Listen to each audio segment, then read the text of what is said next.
Hello friends, good evening. मैं शिवानी गुप्ता स्वागत करती हूं आपके अपने यूट्यूब चैनल दक्ष स्टडी सेंटर में।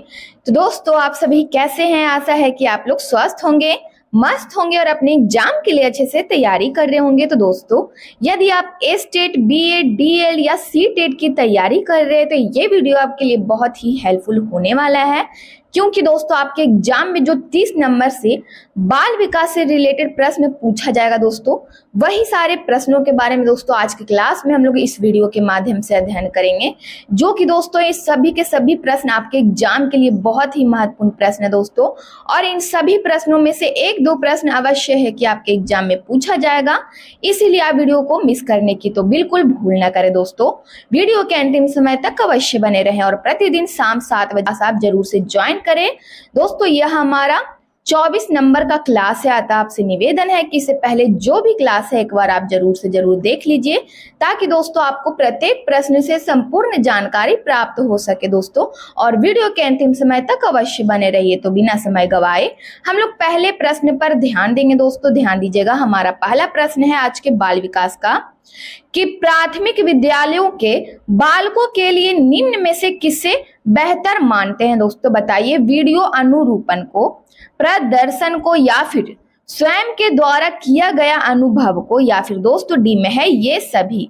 तो बताइए इनमें से हमारा इस प्रश्न का आंसर क्या होगा दोस्तों। यदि आपको कोई भी प्रश्न का आंसर आ रहा है दोस्तों तो कमेंट बॉक्स में दोस्तों बताने में आप बिल्कुल से देर ना करें और कोशिश कीजिए कि आप प्रत्येक प्रश्न का आंसर आप अपने कमेंट बॉक्स में बताएं। और गलत हो जाने पर दोस्तों घबराना नहीं है, बस आपको कोशिश करते रहना है। तो हमारा इस प्रश्न का दोस्तों आंसर हो जाएगा कि प्राथमिक विद्यालयों के बालकों को के लिए निम्न में से किसे बेहतर मानते हैं दोस्तों। तो इनमें से हमारा इसका आंसर हो जाएगा सी ऑप्शन। ध्यान दीजिएगा, प्राथमिक विद्यालयों के बालकों के लिए स्वयं के द्वारा किया गया अनुभव बेहतर मानते हैं। हमारा सी ऑप्शन इसका आंसर हो जाएगा। हमारा सी ऑप्शन इसका आंसर हो जाएगा। अगले प्रश्न पर इसी प्रकार ध्यान दीजिएगा, जिस प्रक्रिया में व्यक्ति दूसरों के व्यवहार को देखकर सीखता है ना कि प्रत्यक्ष अनुभव से, को कहा जाता है दोस्तों। बताइए क्या कहा जाता है जिस प्रक्रिया में व्यक्ति दूसरों के व्यवहार को देखकर सीखता है ना कि प्रत्यक्ष अनुभव से, तो क्या कहा जाता है दोस्तों, इसे बताइए। ए में दे दिया है, ध्यान दीजिएगा दोस्तों ऑप्शन की ओर बारीकी से, सामाजिक अधिगम। बी में है अनुबंधन। सी में है प्रायोगिक अधिगम, आकस्मिक अधिगम। तो बताइए दोस्तों इनमें से हमारा इसका आंसर क्या होगा। जिस प्रक्रिया में व्यक्ति दूसरों के व्यवहार को देखकर सीखता है ना कि प्रत्यक्ष अनुभव से, को कहा जाता है दोस्तों। क्या कहा जाता है? तो सामाजिक अधिगम कहा जाता है। हमारा ए ऑप्शन इसका आंसर हो जाएगा। अगले प्रश्न पर इसी प्रकार ध्यान दीजिएगा दोस्तों और वीडियो के अंतिम समय तक अवश्य बने रहिए, ताकि दोस्तों आपकी नजरों से एक भी प्रश्न ना छूटे और आप अपने एग्जाम के लिए अच्छे से प्रिपेयर हो सके। तो हमारा अगला प्रश्न है, सीखने की गति डॉट डॉट डॉट है दोस्तों। बताइए सीखने की गति क्या है? पूरी तरह से व्यक्तिगत कारकों पर निर्भर है, या फिर दोस्तों बी में है सीखने की गति पूरी तरह से पर्यावरणीय कारकों पर निर्भर है, या फिर दोस्तों सी में है, ध्यान दीजिएगा, व्यक्तिगत और पर्यावरणीय कारकों की परस्पर क्रिया पर निर्भर है, या फिर डी में है सीखने की गति व्यक्तिगत और पर्यावरणीय कारकों दोनों से स्वतंत्र है। तो बताइए दोस्तों हमारा ब्लैंक्स की जगह पे निम्न में से क्या होगा दोस्तों। बताइए अपने कमेंट बॉक्स में जल्द से जल्द इस प्रश्न का आंसर। तो इनमें से हमारा इसका आंसर हो जाएगा, ध्यान दीजिएगा दोस्तों ऑप्शन की ओर, सीखने की गति दोस्तों व्यक्तिगत और पर्यावरणीय कारकों की परस्पर क्रिया पर निर्भर है। हमारा सी ऑप्शन इनमें से सही हो जाएगा। अगले प्रश्न पर इसी प्रकार ध्यान दीजिएगा। तो हमारा अगला प्रश्न है, सीखने की परिघटना में निम्नलिखित में से कौन आवश्यक घटक नहीं है दोस्तों। बताइए अधिगम कर्ता, आंतरिक व्यवस्था, प्रेरक, या फिर दोस्तों डी में है शिक्षक। तो बताइए इनमें से हमारा इसका आंसर क्या होगा दोस्तों कि सीखने की परिघटना में निम्नलिखित में से कौन आवश्यक घटक नहीं है। तो एक शिक्षक दोस्तों, हमारा डी ऑप्शन इसका आंसर हो जाएगा। ठीक है, डी ऑप्शन हमारा इसका आंसर हो जाएगा। बाकी अधिगम कर्ता हमारा सही हो जाएगा, आंतरिक व्यवस्था है, और सी में है दोस्तों प्रेरक घटक है। ठीक है, सीखने की परिघटना में निम्नलिखित में से कौन सा आवश्यक घटक नहीं है, तो हमारा शिक्षक इसका आंसर हो जाएगा। ठीक है दोस्तों, अगले प्रश्न पर इसी प्रकार ध्यान दीजिएगा, चिंतनशील सोच की चर्चा इनमें से किसने की है दोस्तों बताइए। चिंतनशील सोच की चर्चा इनमें से किसने की है। ड्यूवी, रॉस, वुडवर्थ या ड्रेवर। तो इनमें से हमारा इसका आंसर क्या होगा दोस्तों बताइए अपने कमेंट बॉक्स में। तो हमारा इनमें से सही आंसर हो जाएगा दोस्तों किसने की है, तो ड्यूवी हमारा ए ऑप्शन इसका आंसर हो जाएगा। ध्यान दीजिएगा दोस्तों अगले प्रश्न पर। इसी प्रकार तो हमारा अगला प्रश्न है, बच्चा किस प्रकार सीखता है दोस्तों। बहुत ही महत्वपूर्ण प्रश्न है बताइए। पुस्तकें पढ़कर, परिचर्चा करके या फिर दोस्तों प्रश्न पूछकर बच्चा सीखता है या फिर दोस्तों कई प्रकार से। तो इनमें से हमारा इसका आंसर क्या होगा दोस्तों बताइए। बहुत ही आसान प्रश्न है दोस्तों और बहुत ही इंपॉर्टेंट प्रश्न है। तो बताइए इनमें से हमारा इसका आंसर क्या होगा। बच्चा किस प्रकार सीखता है, तो दोस्तों बच्चा कई प्रकार से सीखता है। हमारा डी ऑप्शन इसका आंसर हो जाएगा। ठीक है दोस्तों अगले प्रश्न पर इसी प्रकार ध्यान दीजिएगा। तो हमारा अगला प्रश्न है, सीखने के नियम के प्रतिपादक कौन है दोस्तों बताइए। सीखने के नियम के जन्मदाता या प्रतिपादक कौन है बताइए दोस्तों। फ्रॉइड, स्किनर या फिर दोस्तों थॉर्नडाइक होगा। ठीक है, थॉर्नडाइक या एडलर। तो जल्द से जल्द दोस्तों इस प्रश्न का आंसर आप अपने कमेंट बॉक्स में बताइए कि सीखने के नियम के प्रतिपादक कौन है दोस्तों। बहुत ही महत्वपूर्ण प्रश्न है। तो इनमें से हमारा इसका आंसर हो जाएगा, ध्यान दीजिएगा ऑप्शन की ओर बारीकी से, सी ऑप्शन थॉर्नडाइक। ठीक है दोस्तों, सीखने के नियम के प्रतिपादक थॉर्नडाइक है दोस्तों। हमारा सी ऑप्शन इनमें से सही है। अगला प्रश्न है, ध्यान दीजिएगा, किस मनोवैज्ञानिक के अनुसार सीखने का मतलब ज्ञान निर्माण करना है दोस्तों। बहुत ही महत्वपूर्ण प्रश्न है दोस्तों। किस मनोवैज्ञानिक के अनुसार सीखने का मतलब ही है क्या है, ज्ञान निर्माण करना है। तो बताइए स्किनर का है या फिर दोस्तों पियाजे के अनुसार यह कथन है या फिर दोस्तों ध्यान दीजिएगा थॉर्नडाइक के अनुसार या लेव वाइगोटस्की के अनुसार। तो इनमें से हमारा इसका आंसर हो जाएगा, ध्यान दीजिएगा पियाजे के अनुसार दोस्तों। हमारा बी ऑप्शन इसका आंसर हो जाएगा कि पियाजे के अनुसार सीखने का मतलब ज्ञान निर्माण करना है। क्या है, ज्ञान निर्माण करना है। हमारा बी ऑप्शन इसका आंसर हो जाएगा। अगला प्रश्न है, ध्यान दीजिएगा, अधिगम का व्यवहारिक सिद्धांत निम्न है दोस्तों बताइए। अधिगम का व्यवहारिक सिद्धांत निम्न में से क्या है बताइए जल्द से जल्द। संबंध प्रतिक्रिया का सिद्धांत, ध्यान दीजिएगा स्किनर का क्रिया प्रसूत अधिगम का सिद्धांत, सी में है प्रबलन सिद्धांत या फिर उपयुक्त सभी। तो इनमें से हमारा इसका आंसर क्या होगा दोस्तों बताइए। अधिगम का व्यवहारिक सिद्धांत निम्न में से क्या है, तो संबंध प्रतिक्रिया का सिद्धांत। ये भी हमारा बिल्कुल सही है दोस्तों। स्किनर का क्रिया प्रसूत अधिगम का सिद्धांत, ये भी हमारा बिल्कुल सही है। प्रबलन का सिद्धांत, ये भी हमारा सही है दोस्तों, अर्थात हमारा डी ऑप्शन इसका आंसर हो जाएगा कि अधिगम का व्यवहारिक सिद्धांत निम्न में से क्या है, तो ये सभी हमारा यानी उपयुक्त सभी हमारा इसका आंसर हो जाएगा। अगले प्रश्न पर इसी प्रकार ध्यान दीजिएगा दोस्तों और वीडियो को अंतिम समय तक अवश्य बने रहे। और दोस्तों यदि आप वीडियो को लाइक नहीं किए हैं अब तक तो लाइक अवश्य किया कीजिए दोस्तों, ताकि हमें भी सपोर्ट मिल सके। तो हम लोग इसी प्रकार अगले प्रश्न पर भी ध्यान देंगे। तो हमारा अगला प्रश्न है, सीखना व्यवहार में उत्तरोत्तर सामंजस्य की प्रक्रिया है, यह कथन है दोस्तों बताइए यह किसने कहा है।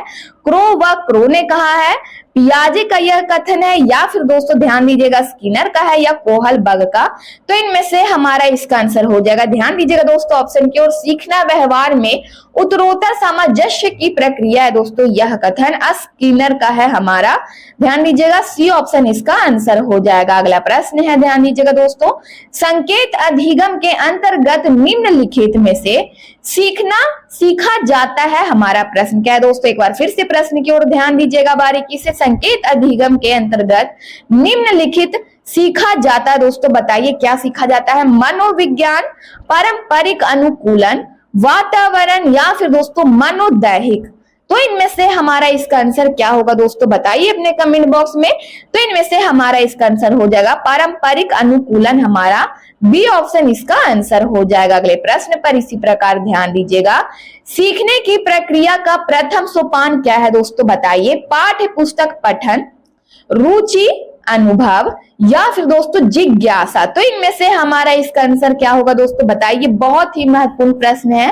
तो इनमें से हमारा इसका आंसर क्या होगा दोस्तों बताइए। सीखने की प्रक्रिया का प्रथम सोपान क्या है दोस्तों, किसी भी कार्य को हम लोग सीखते हैं तो जिज्ञासा होनी चाहिए दोस्तों। हमारा डी ऑप्शन इसका आंसर हो जाएगा, क्या होगा, जिज्ञासा। हमारा डी ऑप्शन इसका आंसर हो जाएगा कि सीखने की प्रक्रिया का प्रथम सोपान क्या है, तो जिज्ञासा है। ठीक है, अगले प्रश्न पर इसी प्रकार ध्यान दीजिएगा। तो हमारा अगला प्रश्न है, तत्परता का नियम किसने दिया है दोस्तों बताइए। तत्परता का नियम किसने दिया है, बहुत ही इंपॉर्टेंट क्वेश्चन है दोस्तों आपके एग्जाम में, और आपके एग्जाम में दोस्तों पूछा गया प्रश्न है। तो जल्द से जल्द इस प्रश्न का आंसर आप कमेंट बॉक्स में बताइए। पॉवलव ने, या फिर दोस्तों ध्यान दीजिएगा ए बिंगहास ने, थॉर्नडाइक का है, या फिर दोस्तों ध्यान दीजिएगा स्किनर। तो इनमें से हमारा इसका आंसर क्या होगा दोस्तों बताइए। तत्परता का नियम किसने दिया है दोस्तों, तो इनमें से हमारा इसका आंसर हो जाएगा दोस्तों तत्परता का नियम, ध्यान दीजिएगा, थॉर्नडाइक ने दिया है। हमारा सी ऑप्शन इसका आंसर हो जाएगा।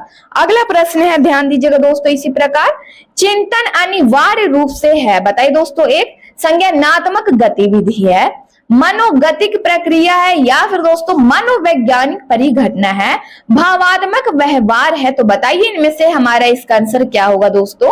चिंतन अनिवार्य रूप से क्या है दोस्तों, एक प्रकार का क्या है, तो संज्ञानात्मक गतिविधि है। हमारा ए ऑप्शन इसका आंसर हो जाएगा। अगले प्रश्न पर इसी प्रकार ध्यान दीजिएगा दोस्तों। तो हमारा अगला प्रश्न है, वाइगोटस्की बच्चों के सीखने में निम्नलिखित में से किस कारक की महत्वपूर्ण भूमिका पर बल देते हैं दोस्तों बताइए। सामाजिक, आनुवंशिक, या फिर नैतिक दोस्तों, या फिर शारीरिक कारक पे की महत्वपूर्ण भूमिका पर बल देते हैं। तो बताइए इनमें से हमारा इसका आंसर क्या होगा दोस्तों। वाइगोटस्की बच्चों के सीखने में निम्नलिखित में से किस कारक की महत्वपूर्ण भूमिका पर बल देते हैं। तो इनमें से हमारा इसका आंसर हो जाएगा दोस्तों, ध्यान दीजिएगा, सामाजिक कारक की महत्वपूर्ण भूमिका पर बल देते हैं। हमारा ए ऑप्शन इसका आंसर हो जाएगा। अगले प्रश्न पर इसी प्रकार ध्यान दीजिएगा, प्राय शिक्षार्थियों की त्रुटियां ... की ओर संकेत करती है दोस्तों बताइए। प्राय शिक्षार्थियों की त्रुटियां ... की ओर संकेत करती है। बताइए दोस्तों ब्लैंक्स की जगह पे निम्न में से हमारा क्या होगा।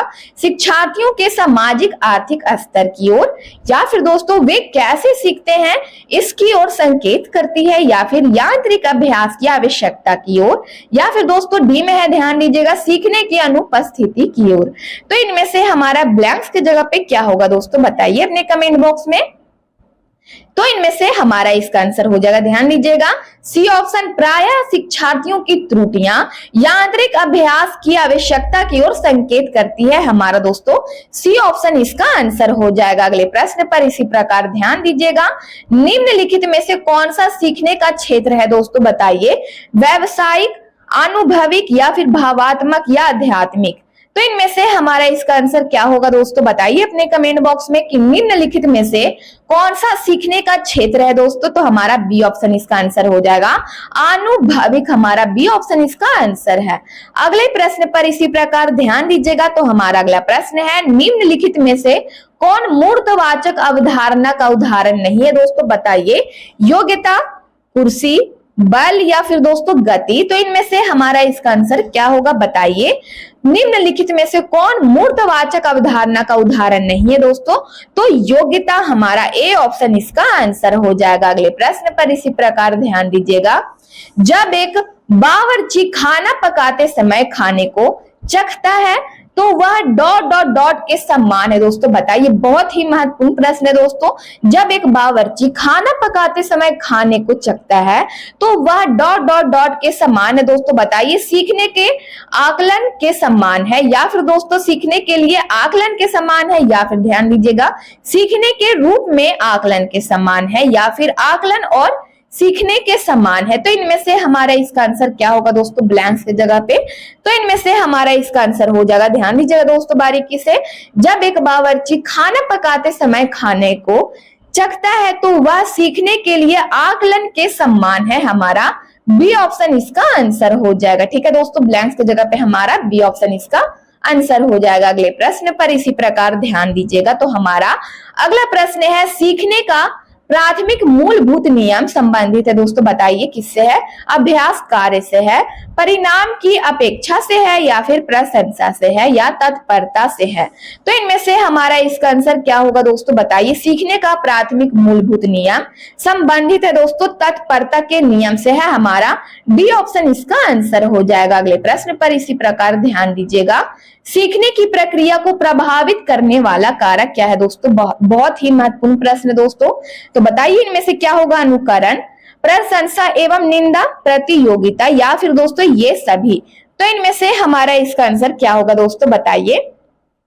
सीखने की प्रक्रिया को प्रभावित करने वाला कारक निम्न में से क्या है। तो अनुकरण भी है दोस्तों, ध्यान दीजिएगा। प्रशंसा एवं निंदा भी है, प्रतियोगिता भी है दोस्तों। हमारा डी ऑप्शन इसका आंसर हो जाएगा ये सभी। अगले प्रश्न पर इसी प्रकार ध्यान देंगे। तो हमारा अगला प्रश्न है सीखने की तत्परता डॉट डॉट डॉट की ओर संकेत करती है दोस्तों बताइए। ध्यान दीजिएगा। थॉर्नडाइक का तत्परता का नियम की ओर संकेत करती है या फिर बी में है शिक्षार्थियों का सामान्य योग्यता स्तर की ओर, सी में है सीखने में सार्थक शिक्षार्थियों का वर्तमान संज्ञानात्मक स्तर की ओर, या फिर डी में है सीखने के कार्य की प्रवृत्ति को संतुष्ट करने की ओर। तो हमारा ब्लैंक्स की जगह पे निम्न में से आंसर क्या होगा दोस्तों बताइए अपने कमेंट बॉक्स में। सीखने की तत्परता, ध्यान दीजिएगा दोस्तों, सी ऑप्शन हमारा इसका आंसर हो जाएगा कि सीखने की तत्परता सीखने में सार्थक शिक्षार्थियों का वर्तमान संज्ञानात्मक स्तर की ओर संकेत करती है। हमारा सी ऑप्शन इसका आंसर हो जाएगा। अगले प्रश्न पर इसी प्रकार ध्यान दीजिएगा दोस्तों और वीडियो के अंतिम समय तक अवश्य बने रहिए ताकि दोस्तों आपकी नजरों से एक भी प्रश्न ना छूटे और आपको प्रत्येक प्रश्न से संपूर्ण जानकारी प्राप्त हो सके। तो हमारा अगला प्रश्न है पैवलव ने सीखने के अनुबंधन प्रतिक्रिया सिद्धांत का प्रतिपादन डॉट डॉट डॉट पर प्रयोग करके दोस्तों किया था। तो बताइए दोस्तों किस पर प्रयोग करके किया था। तो हमारा इनमें से क्या होगा। खरगोश, चूहे, कुत्ता या बिल्ली। तो इनमें से हमारा इसका आंसर क्या होगा दोस्तों बताइए अपने कमेंट बॉक्स में कि पैवलव ने सीखने के अनुबंधन प्रतिक्रिया सिद्धांत का प्रतिपादन दोस्तों डॉट डॉट डॉट पर प्रयोग करके किया था। तो हमारा ब्लैंक्स की जगह पे निम्न में से हो जाएगा दोस्तों कुत्ता पर प्रयोग करके किया था। हमारा दोस्तों सी ऑप्शन इसका आंसर हो जाएगा। अगले प्रश्न पर इसी प्रकार ध्यान देंगे। तो हमारा अगला प्रश्न है आउट ऑफ द बॉक्स चिंतन किससे संबंधित है दोस्तों बताइए। बहुत ही महत्वपूर्ण प्रश्न दोस्तों, आपके एग्जाम में पूछा गया प्रश्न है दोस्तों। तो जल्द से जल्द दोस्तों कोशिश कीजिए कि इस प्रश्न का दोस्तों गलत ही जवाब दीजिए, लेकिन आप अपने कमेंट बॉक्स में दोस्तों इस प्रश्न का आंसर आप जरूर से जरूर दीजिए दोस्तों। बताइए इनमें से हमारा क्या होगा। अनुकूलन चिंतन, ध्यान दीजिएगा, या फिर स्मृति आधारित चिंतन, आप सारी चिंतन या अभिसारी चिंतन। दोस्तों गलत होने से बिल्कुल घबराना नहीं है दोस्तों। तो बताइए इनमें से हमारा इसका आंसर क्या होगा दोस्तों। फिर तो हम सही आंसर इसका बता ही देंगे। तो बताइए जल्द से जल्द इस प्रश्न का आंसर क्या होगा दोस्तों। आउट ऑफ द बॉक्स चिंतन किससे संबंधित है। तो अब सारी चिंतन से संबंधित है। हमारा सी ऑप्शन इसका आंसर हो जाएगा। अगले प्रश्न पर इसी प्रकार ध्यान दीजिएगा। कक्षा 1 और 2 स्तर के बच्चे दोस्तों बताइए कक्षा 1 और 2 स्तर के बच्चे अमूर्त अनुभवों से शीघ्र सीखते हैं या फिर बी में है मूर्त अनुभवों से शीघ्र सीखते हैं या फिर दोस्तों पढ़कर जल्दी सीखते हैं या फिर डी में है लिखकर शीघ्र सीखते हैं यानी जल्दी सीखते हैं। तो बताइए इनमें से हमारा इसका आंसर क्या होगा दोस्तों बताइए अपने कमेंट बॉक्स में। कक्षा 1 और 2 स्तर के बच्चे दोस्तों मूर्त अनुभवों से शीघ्र सीखते हैं यानी जल्दी सीखते हैं। हमारा बी ऑप्शन इसका आंसर हो जाएगा। अगले प्रश्न पर इसी प्रकार ध्यान दीजिएगा। अगला प्रश्न है, ध्यान दीजिएगा दोस्तों, प्रायः शिक्षार्थियों की त्रुटियां डॉट डॉट डॉट की ओर संकेत करती है। दोस्तों बताइए वे कैसे सीखते हैं इसकी ओर। शिक्षार्थियों का सामाजिक आर्थिक स्तर की ओर या फिर यांत्रिक अभ्यास की आवश्यकता की ओर संकेत करती है या फिर दोस्तों डी में है सीखने की अनुपस्थिति की ओर। तो इनमें से हमारा इसका आंसर क्या होगा दोस्तों बताइए। अभी जस्ट दोस्तों इस प्रश्न का आंसर मैं बताई हूं। तो इनमें से हमारा इसका आंसर क्या होगा दोस्तों, लेकिन इस क्वेश्चन का आंसर दोस्तों उस आंसर से क्या है चेंज है। तो हमारा जल्द से जल्द दोस्तों इस प्रश्न का आंसर आप अपने कमेंट बॉक्स में बताइए कि प्रायः शिक्षार्थियों की त्रुटियां डॉट डॉट डॉट की ओर संकेत करती है। दोस्तों बताइए इनमें से क्या होगा। हम लोग अभी जस्ट पढ़े थे दोस्तों, तो हमारा इसका सी ऑप्शन सही हुआ था, लेकिन दोस्तों अब इसका आंसर चेंज है। तो बताइए इनमें से हमारा इसका आंसर क्या होगा। प्रायः शिक्षार्थियों की त्रुटियां डॉट डॉट डॉट की ओर संकेत करती है। हमारा सी ऑप्शन भी बल्कि सही है दोस्तों, लेकिन यहाँ पे हम लोग एक और आंसर इसका हो सकता है इनमें से? तो बताइए इनमें से हमारा क्या होगा? प्राय शिक्षार्थियों की त्रुटियां दोस्तों वे कैसे सीखते हैं इसकी ओर संकेत करती है। हमारा ए ऑप्शन इसका आंसर हो जाएगा अगले प्रश्न पर। इसी प्रकार ध्यान दीजिएगा दोस्तों। तो हमारा अगला प्रश्न है, व्यवहार का करना पक्ष डॉट डॉट डॉट में आता है दोस्तों। बताइए व्यवहार का करना पक्ष डॉट डॉट डॉट में आता है दोस्तों। बताइए ए में दे दिया है सीखने के गतिक क्षेत्र में आता है, या फिर दोस्तों ध्यान दीजिएगा मायनात्मक क्षेत्र में आता है, या फिर दोस्तों सीखने के मनोवैज्ञानिक क्षेत्र, सीखने के संज्ञानात्मक क्षेत्र। तो इनमें से हमारा इसका आंसर क्या होगा दोस्तों? बताइए अपने कमेंट बॉक्स में। तो इनमें से हमारा इसका आंसर हो जाएगा व्यवहार का करना पक्ष सीखने के गतिक क्षेत्र में आता है। हमारा ए ऑप्शन इसका आंसर है। अगला प्रश्न है, कक्षा शिक्षण में पाठ प्रस्तावना सोपान सीखने के किस नियम पर आधारित है दोस्तों? बताइए सीखने के किस नियम पर आधारित है? प्रभाव का नियम पर आधारित है, सादृश्यता का नियम, तत्परता का नियम, साहचर्य का नियम। तो इनमें से हमारा इसका आंसर क्या होगा दोस्तों? बताइए अपने कमेंट बॉक्स में। तो इनमें से हमारा इसका आंसर हो जाएगा, ध्यान दीजिएगा दोस्तों ऑप्शन की ओर, हमारा ध्यान दीजिएगा सी ऑप्शन इसका आंसर हो जाएगा। कक्षा शिक्षण में पाठ प्रस्तावना सोपान सीखने के दोस्तों तत्परता का नियम पर आधारित है, यानी हमारा सी ऑप्शन इसका आंसर हो जाएगा। अगला प्रश्न है, अधिगम में डॉट डॉट डॉट में प्रभाव का नियम दिया था दोस्तों। बताइए अधिगम में किसने दोस्तों प्रभाव का नियम दिया था? बताइए पॉवलव ने, स्किनर ने, वॉटसन ने, या थॉर्नडाइक ने? तो इनमें से हमारा इसका आंसर हो जाएगा दोस्तों। ध्यान दीजिएगा अधिगम में वॉटसन ने प्रभाव का नियम दिया था। क्या होगा दोस्तों? हमारा सी ऑप्शन इसका आंसर हो जाएगा। ध्यान दीजिएगा दोस्तों अधिगम में वॉटसन ने प्रभाव का नियम दिया था। प्रभाव का नियम किसने दिया दोस्तों? तो वॉटसन हमारा इसका आंसर हो जाएगा। अगला प्रश्न है, अंतर्दृष्टि यानी सूझ द्वारा सीखने के सिद्धांत में कोहलर ने प्रयोग किया था दोस्तों। बताइए किस पर प्रयोग किया था? कुत्ते पर, वन मनुष्यों पर, बिल्ली पर, या फिर दोस्तों चूहों पर? तो इनमें से हमारा इसका आंसर क्या होगा दोस्तों? बताइए। तो इनमें से हमारा इसका आंसर हो जाएगा अंतर्दृष्टि यानी सूझ द्वारा सीखने के सिद्धांत में दोस्तों कोहलर ने, ध्यान दीजिएगा, वन मानुषों पर प्रयोग किया था। हमारा बी ऑप्शन इसका आंसर हो जाएगा। तो दोस्तों ये हमारा आज के बाल विकास का लास्ट प्रश्न है। यदि आप चैनल को पहली बार विजिट कर रहे हैं दोस्तों तो चैनल को बस सब्सक्राइब कर ले, बेल आइकन को ऑल में प्रेस कर ले दोस्तों, और लाइक करना बिल्कुल ना भूलें दोस्तों। लाइक अवश्य किया कीजिए दोस्तों ताकि हमें भी सपोर्ट मिल सके, और दोस्तों अपने स्टडी ग्रुप में जरूर से जरूर शेयर कीजिए दोस्तों, और कमेंट बॉक्स में आप लोग अपनी प्रतिक्रिया देते रहते हैं दोस्तों। जिन जिन प्रश्नों का आंसर आपको आता है और आप कमेंट बॉक्स में बताते हैं, इसके लिए दिल से धन्यवाद दोस्तों। जय हिंद, जय भारत।